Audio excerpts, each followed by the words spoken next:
다들 아시다시피 태국이라는 국가, 그리고 사실 태국뿐만이 아니라 모든 세계의 국가들은 우상을 섬기고 있고, 또 그 영적으로는 사단의 노예 그리고 죄 아래에서 살아가고 있습니다. 그런 세상 속에서 지금 우리가 살아가는데, 오늘 하나님께서 우리에게 주신 본문의 말씀처럼 여호와께서 지금 이 시간 우리와 분명히 함께 하시는데, 하나님께서 지금 나와 함께 하시는데, 이것으로 내가 진짜 충분한가? 충분하지 못한 그런 생각들이 지금 계속 들어옵니다. 제게도 그렇고 여러분들에게도 마찬가지로 여호와를 경외하고 또 여호와로 충분하다, 만족한다 라고 내가 말씀은 읽었지만은 내 마음 한켠에는 아니 아무리 그래도 그렇지라고 하는 그런 말꼬리들이 계속 올라오거든요. 사람이라는 게. 그러다 보니까 이제 또 11절 이하 또 쭉 내려가면은 자녀들에게도 전해라. 오히려 자녀들에게 오라고 했거든요. 다윗이 고백한 시죠. 다윗이 이렇게 시를 지으면서 자녀들 너희들도 와라. 진짜 여호와가 우리와 함께하고 여호와를 경외하는 그것으로 전혀 부족함이 없고 하나님을 바라볼 때 누릴 수 있는 회복되는 참 기쁨과 평안을 너희들에게 알려주겠다라고 이렇게 부르는 장면입니다. 하지만 자칫하면은 우리가 진짜 하나님을 바라보는 것으로 충분하지 않으면, 하나님께서 함께 하시는 것만으로도 내게 충분하지 않으면 자녀에게 하나님의 능력과 하나님의 은혜와 함께 하심이 전달이 되는 게 아니라 하나님이 함께 하시지만 걱정해야 되는 거구나. 걱정을 해야지만 우리가 좀 살아갈 수 있구나. 하나님의 능력은 어떻게 보면 되게 제한적이구나 라는 것을 전달을 할 수도 있게 되는 겁니다. 그래서 계속 읽은 그 본문의 말씀대로 너희가 너희 생명, 너희 연수대로 온전히 살고 싶냐? 후대에게 진짜 이 언약 전달하고 싶냐? 아니 너희부터 온전히 하나님의 것 누리면서 살고 싶냐? 그러면은 악을 버리고 선을 따르라 라는 그 말씀을 주셨죠. 오늘 강단 말씀을 통해서도 우리가 함께 받았지만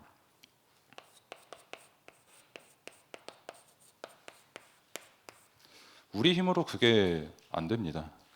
내가 아무리 기도를 하려고 해도 잡생각은 들어오고요. 내가 아무리 현실을 초월한 그것을 보려고 해도 눈앞에 먼저 보이는 거는 현실인 게 틀림없거든요. 그렇기 때문에 오늘 본문에서 14절부터 쭉 말하는 거죠. 거짓말하지 마라. 솔직해져라. 너희의 힘으로 진짜 할 수 있냐? 진짜 거짓말하지 말고 하나님 앞에 한번 물어봐라. 너희 힘으로만 기도할 수 있고, 너희 힘으로만 여호와를 경외할 수 있고, 너희 힘으로만 후대에게 흠없이 이 언약 전달할 수 있겠냐?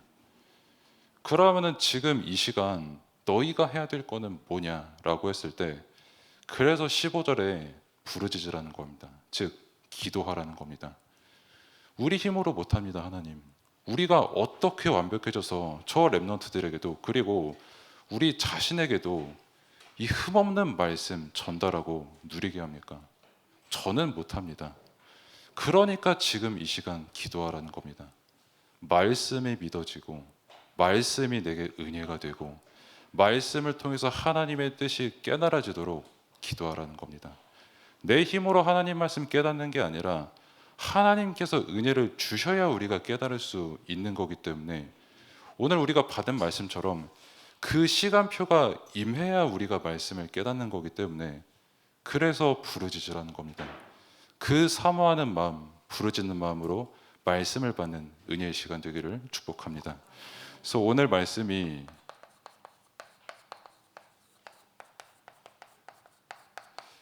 섬김의 대상을 아는 망대입니다. 그리고 오늘은 태국 망대 예배로 우리가 함께 드리고 있습니다. 다른 나라들도 마찬가지지만 태국이라고 할 때 보통 떠오르는 거는 이제 1차적으로 우상이 있겠죠. 그래서 하나님을 섬겨야 되는 사람이 우상을 섬기는 그런 현장 속에서 살아가고 있는 국가입니다. 낮 예배, 그러니까 일부 예배를 끝나고 잠깐 뉴스를 잠깐 봤는데 잠깐 봤는데도 보일 수밖에 없을 만큼 대서특필이 되어 있어요. 이제 제주항공에서 이제 그 전남 쪽에 이제 비행기가 착륙을 하는데 추락을 했습니다. 추락을 했는데 그 100명이 넘게 탄 비행기였는데 아마 사상자가 꽤 많이 나올 것 같은 그런 지금 통계가 계속 나오고 있어요.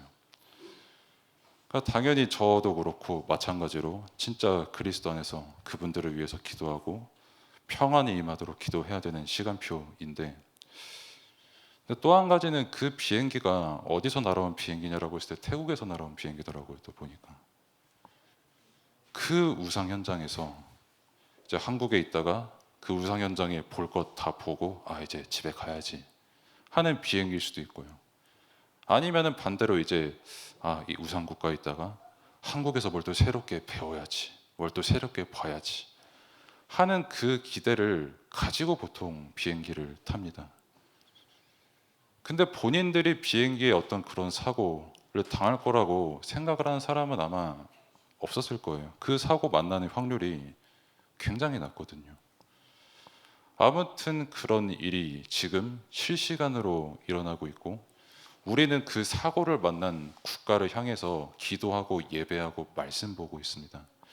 그렇게 하나님께서 진짜 태국을 우리에게 바라보게 하시는데 어떤 눈으로 바라봐야 될 것이냐라고 했을 때 진짜 하나님의 소원을 두고 저 나라가 진짜 여호와를 경외하는 나라가 돼야 된다. 사실 태국도 마찬가지지만 일단 우리나라도 마찬가지죠. 먼저 우리나라가 진짜 여호와를 경외하는 나라가 돼야 되는데 그렇지 못하니까 결국 우상 가득한 국가와 현장이 될 수밖에 없는 겁니다. 그래서 일단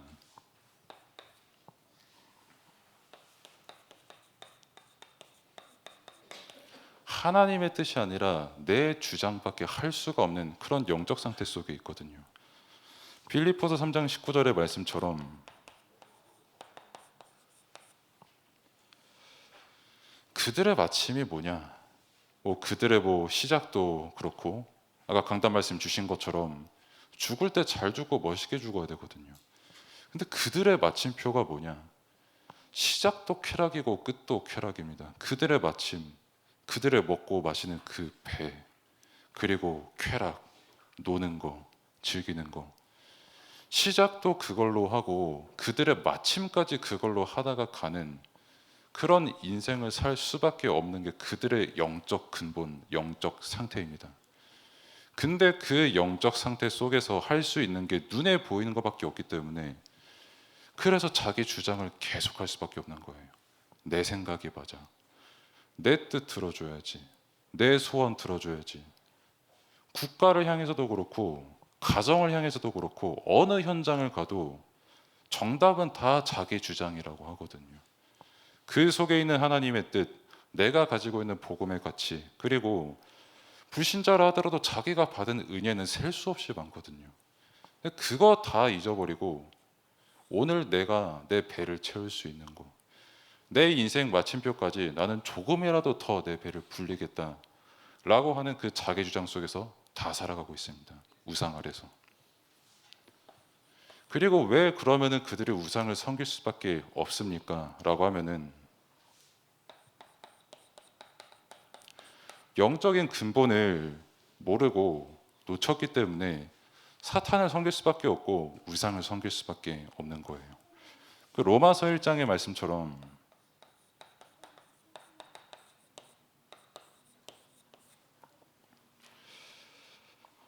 하나님을 저 사람들이 모르는 게 아니다. 다 알 수 있는 기회를 주셨고 때를 주셨고 말씀도 주셨는데 말씀에는 관심 없고 하나님을 전혀 영화롭게 하지 않는 겁니다. 21절에. 그러니까 22절에 보면은 뭐 하나님 영화롭게 할 거 없어. 내가 제일 똑똑하고 내 주장이 가장 옳고 내가 세상에서 가장 지혜로운 사람이야 라고 생각을 하면서 살아갈 수밖에 없는 그 사람들이거든요. 그러니까 23절에 보면은 썩어지지 아니할 것, 그 가치를 전혀 모르고 하나님의 영광을 모르고 새와 짐승을 우상으로 만들어 섬기게 된다라고 분명히 말씀했습니다. 진짜 영적인 것 모르면, 근본을 모르면, 내 주장밖에 모르는 그 영적 상태 속에 있으면 실제로 그 사람이 아무리 똑똑해도 무언가를 우상으로 만들어서 섬길 수밖에 없다는 거예요.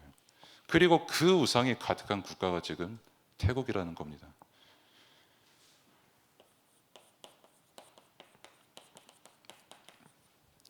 그리고 말씀을 모르면 아까 기도를 해주셨던 것처럼 성적으로 굉장히 타락한, 진짜 독보적으로 타락한 국가가 태국이거든요.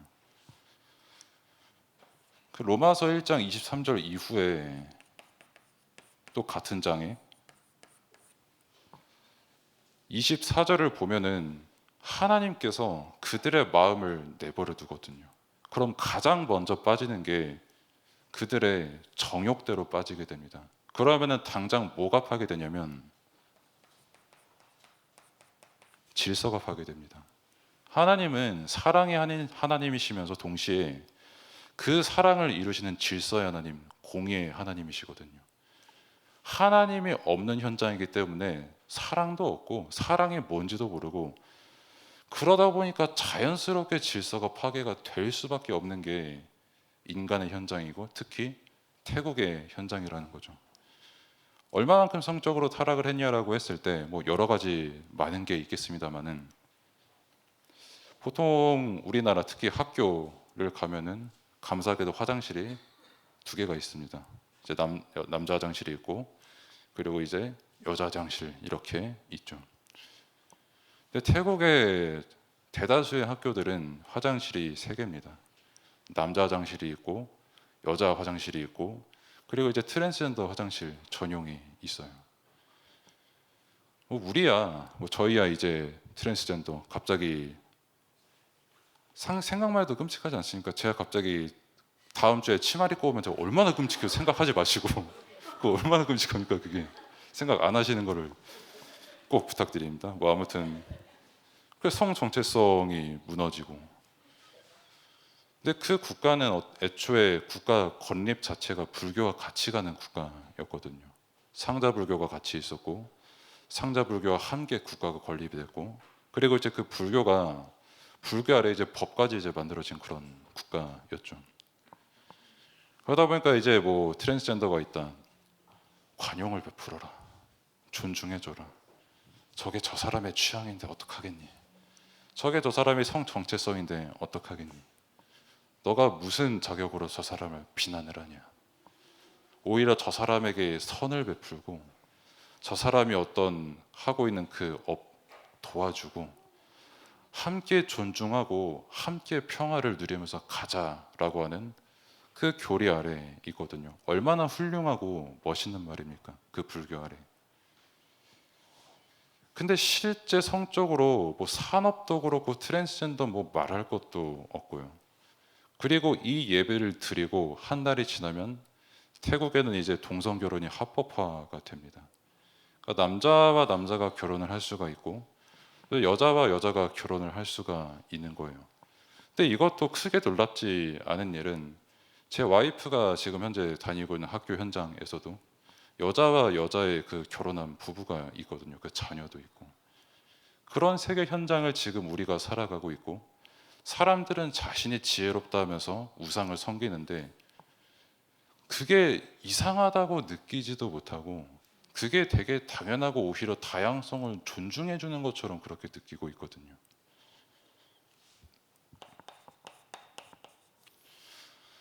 성경에 보면은 마태복음 19장 4절에서 6절의 말씀을 보면은 예수님께서 분명히 말씀하십니다. 트랜스젠더 없어. 남자와 여자를 하나님께서 분명히 창조하셨거든요. 이게 질서의 시작입니다. 이게 창조의 질서입니다. 하나님께서 만드신 법이고 하나님께서 만드신 질서입니다.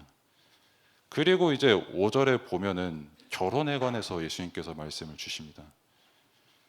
말씀하시기를 그 사람들이 이제 다 장성해서 이제 부모를 떠나지 않겠냐. 그리고 그 남자와 여자가 이제 결혼을 해서 한 몸이 되지 않겠냐. 근데 이 한 몸이 되는 게 그냥 너희의 힘으로 한 게 아니라 내가 너희를 한 몸으로 만든 거야. 그러니까 너희가 막 좋아가지고 만난 것도 물론 없지 않겠지만은, 뭐 좋아서 만난 것도 맞지만은, 내가 너희 둘을 만나게 한 거다. 내가 너희를 한 몸을 이루게 한 거다. 저도 결혼한 지 벌써 1년이 넘었습니다. 축하받은 게 어제 같은데. 네, 기념일도 잘 챙겼고 감사하게도 안 혼났습니다. 그래서 기념일 이제 1년이 넘었는데, 그때 뭐 이제 주례를 이제 유광수 목사님께서 말씀을 주시고, 또 이성훈 목사님 사회를 이렇게 보시고, 이제 일본의 선교사님께서, 강명주 선교사님께서 대표기도 해주시고, 또 너무 감사하게도 우리 목사님께서 축도까지 이렇게 해주셨는데, 뭐 목사님들께서 이렇게 예배를 인도해 주셨지만은, 그리고 많은 성도님들도 함께 축하해 주셨지만은, 저는 목사님 앞에서 결혼한 것도 아니고 여러분들 앞에서 결혼한 것도 아닙니다. 저는 하나님 앞에서 결혼한 겁니다. 그리고 하나님께서 맺어주신 한 몸입니다. 그렇기 때문에 뭐 때로는 안 맞는 부분도 있고, 또 어쩔 수 없이 자기의 체질이 드러나서 싸우는 부분도 없잖아 있지만은, 현실적으로 그럼에도 불구하고 언제든 우리가 그리스도 안에서 하나가 될 수 있는 거는 하나님께서 우리를 그렇게 부르셨기 때문이에요. 저도 그렇고 여러분도 다 마찬가지입니다.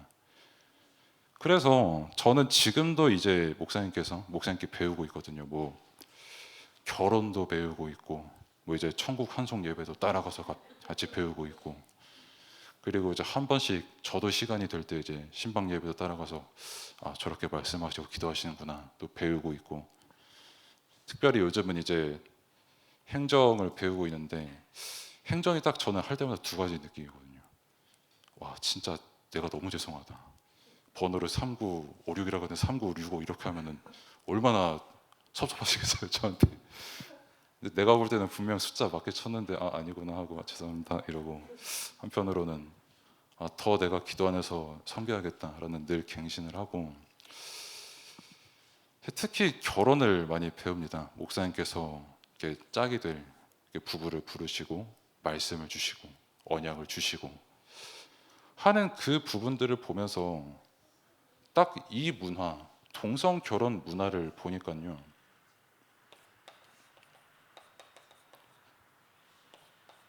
그래, 동성 간의 결혼이 세상에 어디 있습니까?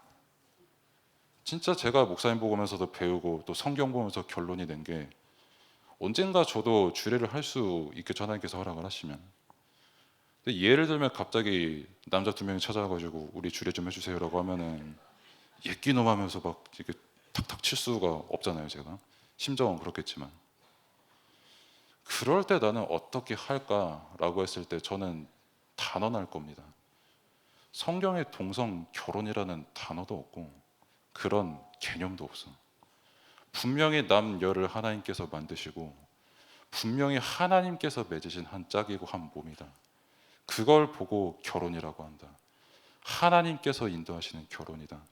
근데 동성 결혼, 그런 단어는 세상에 없으니 나는 절대 그거 허락 안 할 거다라고, 저는 지금 제 믿음은 그렇게 단언할 것이고 앞으로의 미래 시대에도 그렇게 단언을 할 겁니다. 특히 이게 되게 당연한 시대가 되는, 렘넌트가 살아가는 시대가 올 거 아니에요. 저는 더 확실히 이 말씀 붙잡고 갈 겁니다. 우린 하나님의 법을 따르는 사람이다. 무슨 사람이 자기 주장, 자기 좋은 대로 난 남자가 좋아요, 그게 그러면은 맞는 법이냐? 하나님의 법이 법이지. 하나님의 법을 선포하고 하나님의 법을 사랑하고 내 주장이 아니라 진짜 말씀을 사모하고 진짜 말씀이 내게 답이 되는 그 답을 지금 내가 붙잡아야겠구나. 정말 렘넌트에게 가르쳐줘야겠구나. 일단 나도 이 부분을 분명히 더 확실하게 배워야겠구나라는 것을 하나님께서 계속 말씀을 주시더라고요. 현장을 보면서. 그리고 이제 말씀이 없고 또 하나님을 경외하지 못하니까 당연히 주의 율법을 사모하지 못하게 되는 겁니다. 진짜 복 있는 사람, 진짜 하나님을 기뻐하는 사람은 당연히 그 율법을 사랑하는 게 맞거든요. 근데 하나님의 율법을 사랑하지 못하면 당연히 오만한 자의 자리에 앉을 수밖에 없습니다. 그 오만한 자의 자리에 앉으면 뭐 어떻게 합니까? 예배가 왜 이래? 뭐 교회는 왜 이렇고, 나는 왜 이렇고, 세상은 왜 이렇고, 국가는 왜 이렇고, 전부 다 기준이 내가 너무 오만한 자의 자리에 앉았기 때문에 말도 그렇게 할 수밖에 없게 되고 생각도 그렇게 할 수밖에 없게 되고, 실제 그런 사람들이 사는 세상이 됐기 때문에 질서가 완전히 파괴될 수밖에 없는 거예요. 하나님은 질서의 하나님이십니다. 그리고 그 질서를 복음 안에 있는 사람은 당연히 사랑할 수밖에 없습니다. 왜? 그게 하나님의 법이니까. 그게 하나님의 소원이니까. 그리스도께서 날 구원하시고 영원토록 이 우상 섬기는 저주 속에 살아갈 수밖에 없는 나를 구원하셨으니까 당연히 그 율법을 사랑할 수밖에 없는 거예요. 뭐 다음 주 내년에 제가 영성합인 분들한테도 잠깐 얘기를 할 부분이기도 한데, 뭐 교회에 관해서 뭐 통계를 낸 그런 자료가 있더라고요. 그 중 하나가 그 청년들이 그런 예배를 요구를 많이 한다고 해요. 싱글 예배 만들어 주세요. 싱글 부서 만들어 주세요. 왜 우리 싱글들 배척합니까? 교회에서. 왜 교회에서 싱글들 가지고 뭐라 비난합니까?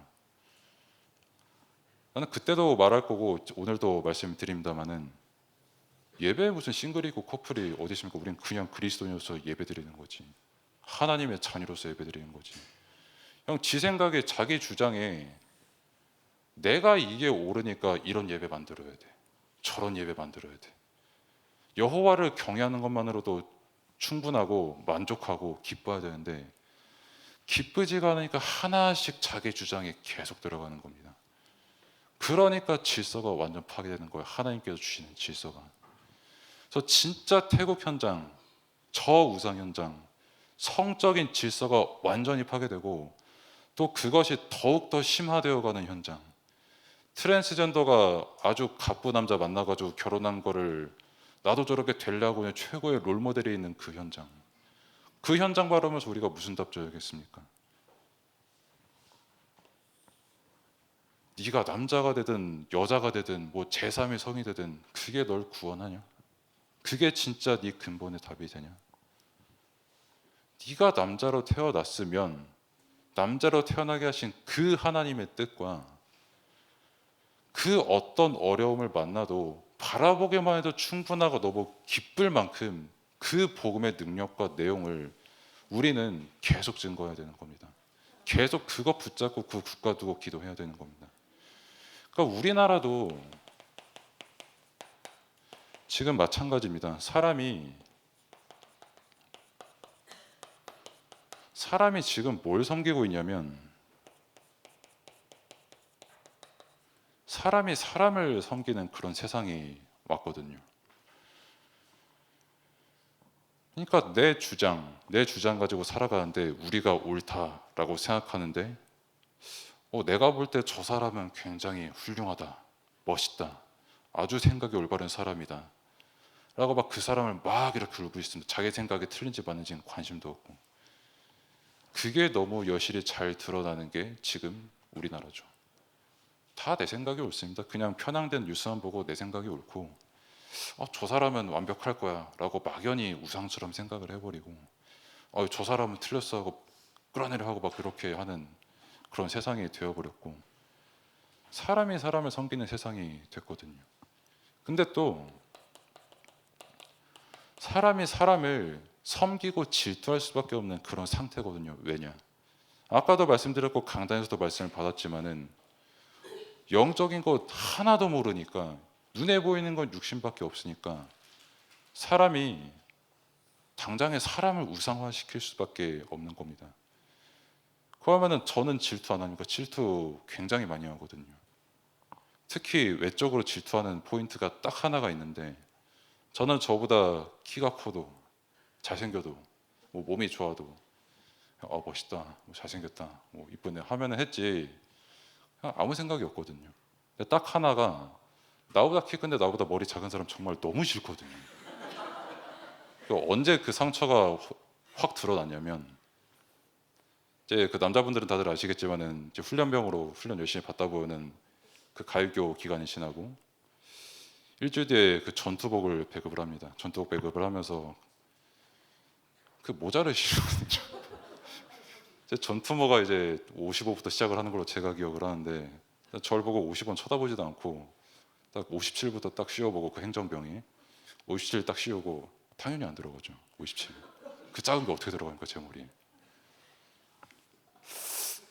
58 하고 힘줘도 안 들어가거든요. 하고 59를 했는데도 안 들어가요. 이게. 그 한숨 잠깐만 이러고 하더니 그 맨 끝에 있는 게 그때 62였거든요. 감사하게도 60은 들어오더라고요. 62가 딱 들어오는 걸 보고 야 너 60호 쓸래? 61호 쓸래? 해가지고 그래도 마지막 남은 자존심이 저 60호 쓰겠습니다 해가지고 60호가 터질 뻔했어요 그때. 근데 어떻게든 잘 5기로 써가지고 그거 전용모까지 잘 썼는데 61호가 제 사이즈였겠죠 아무래도. 근데 그때 이후로 제게 확실히 각인된 게 너는 국가에서 인정한 머리 큰 사람이다. 국방부가 그렇게 말하는 거 어떡하냐. 난 반론을 할 수가 없다. 아무튼 그때 이후로 머리 크다라고 하는 그게 한 번씩 튀어나올 때가 있습니다. 물론 이제 나는 하나님의 자녀 지만 머리가 좀 크긴 한 것 같아요. 하나님 이러면서 기도를 하고 사람이 눈에 보이는 거를 섬길 수밖에 없어요. 그러니까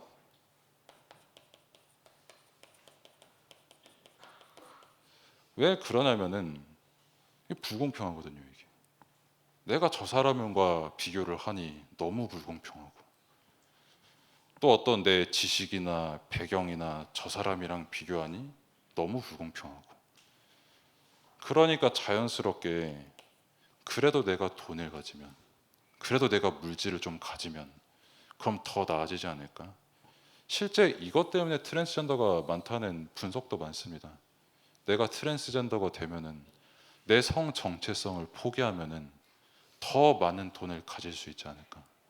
내 이 지긋지긋한 가난으로부터 벗어나려면 난 남자지만 여자가 되는 것도 주저하지 않겠다 하고 성 전환하는 분들도 많습니다. 그러면은 이 불공평한 현장은 현실이거든요. 그렇기 때문에 우리가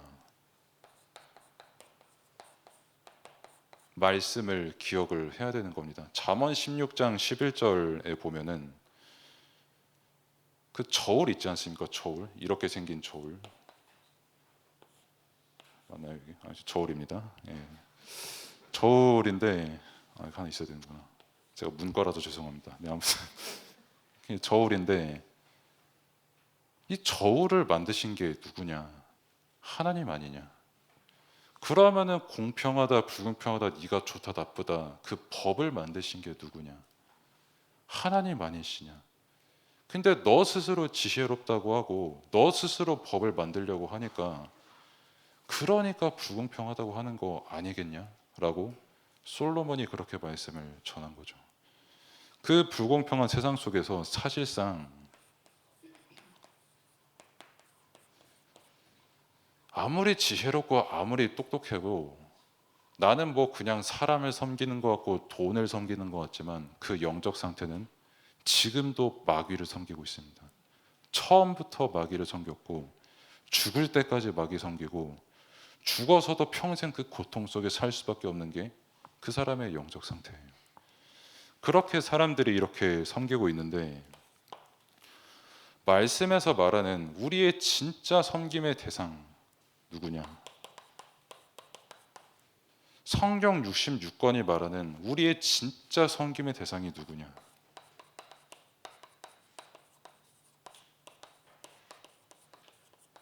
성삼위 하나님이 우리의 유일하고 완전한 섬김의 대상입니다. 다른 존재 전부 우상입니다. 오직 성경 66권이 말한 예수 그리스도를 믿고 그 복음 안에서 바라보는 하나님만 우리가 유일하게 섬길 대상입니다. 다른 섬김의 대상이 없어요. 그러면은 그 하나님을 어떻게 우리가 섬깁니까? 감히 인간이 어떻게 눈에 보이지 않는 하나님, 영원하신 하나님을 섬깁니까? 라고 했을 때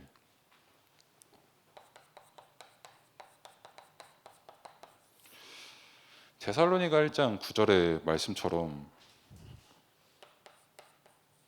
진짜 기억하라는 겁니다. 너네가 어떻게 구원받았는지, 너네가 어떻게 우상을 버렸는지, 너희가 어떻게 하나님을 바라보게 되었는지 그 사실을 기억을 하라는 겁니다. 은혜로 되지 않았냐? 하나님의 역사로 이루어지지 않았냐? 뭐 너가 잘해가지고 뭐 하나님을 섬기고 하나님을 바라보게 됐냐? 우리 힘으로 절대 하나님 못 섬깁니다. 하나님께서 은혜를 주시고 하나님께서 복음을 주셨기 때문에 우리는 감히 섬긴다라는 그 말을 할 수가 있는 거예요. 그렇기 때문에 진짜 하나님 바라보는 방법, 하나님을 섬기는 방법 전부 말씀 안에 있습니다. 말씀을 붙잡는 그 기도 속에 있습니다. 그리고 말씀과 기도 안에서 우리는 사람을 숭배하는 게 아니라 사람을 섬기는 겁니다. 그 사람의 힘든 것, 저 사람이 고통을 표현할 수밖에 없는 것, 저 사람이 힘든 환경에 닥친 것 전부 내가 받은 은혜와 사랑을 기억을 하면은 내가 받은 은혜와 사랑을 증거할 수밖에 없습니다. 그래서 진짜 그 사람을 도와주는 가장 좋은 방법이 뭐냐? 내게 주신 은혜를 기억하는 거예요. 말씀을 기억하는 겁니다. 저는 많은 부분에서 느끼지만은 결혼해서도 느낍니다. 제가 아무리 노력하고 인간으로서 되게 젠틀하고 완벽하고 잘해주고 나이스하게 하려고 해도 찐바가 나요, 솔직히. 그러니까 저는 제가 얼마만큼 성격이 희한하냐면 저는 집중하는 데는 진짜 거기에만 메모라는 성격이거든요.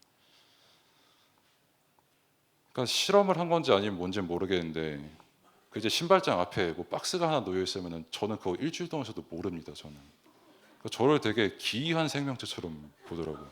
어떻게 그걸 일주일 동안 모르지? 근데 저는 진짜 안 보이는 걸 어떻게 해요? 아 빨리 가야지, 신발 신어야지, 가야지 헛 하고 이제 집에 나가는데 아 박스 있었네. 그리고 이제 집에 들어가는데 그런 제가 어떻게 사람을 섬깁니까? 완벽하게. 물론 도와줄 수는 있고 감정을 함께 나누면서 울 수도 웃을 수도 하는 거는 당연히 필요한 일이거든요. 근데 진짜 사람에게 답을 주는 거는 말씀밖에 없어요. 이 은혜의 복음밖에 없습니다. 그렇기 때문에 우리의 섬김의 능력도 어디서 나오는 거냐? 말씀과 기도 속에서 나오는 겁니다. 그래서 우리의 상태가 항상 여호와를 경외하는 상태가 되기를 축복합니다.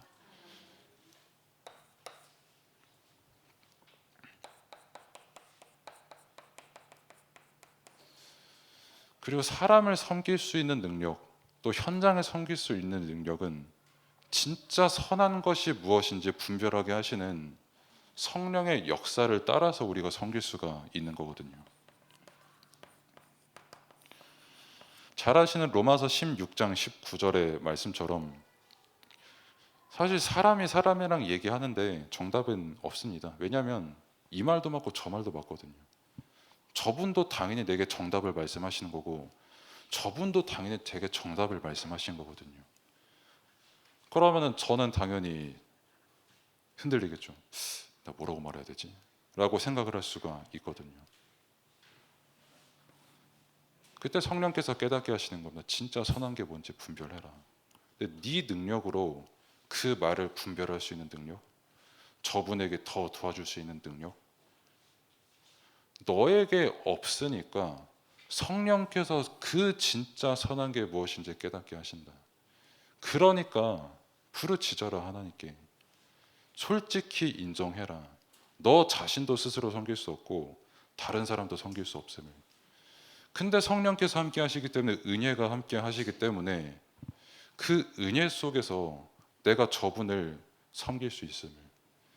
그리고 그 율법을 사모하고 섬기는 것을 사모할 만큼 그 은혜의 기쁨을 기억하고 누리라는 겁니다. 그게 우리에게 있어서 능력이고,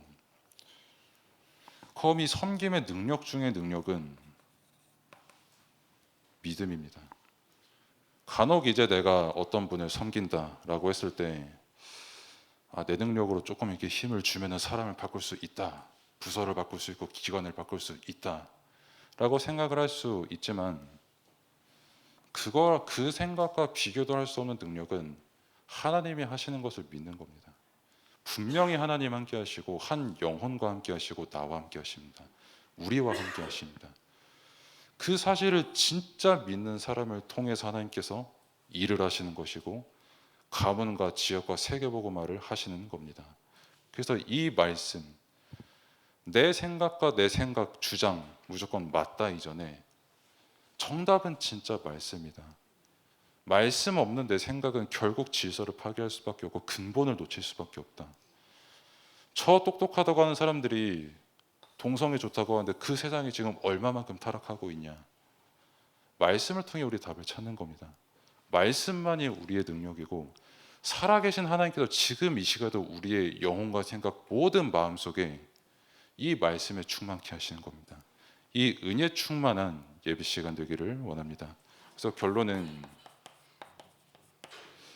최고의 섬기는 사람들이 누구였나? 성경에서 말한 사람들이 히브리서 11장 믿음의 영웅들, 그리고 많은 분들이 계십니다만 로마서 16장의 사람들입니다.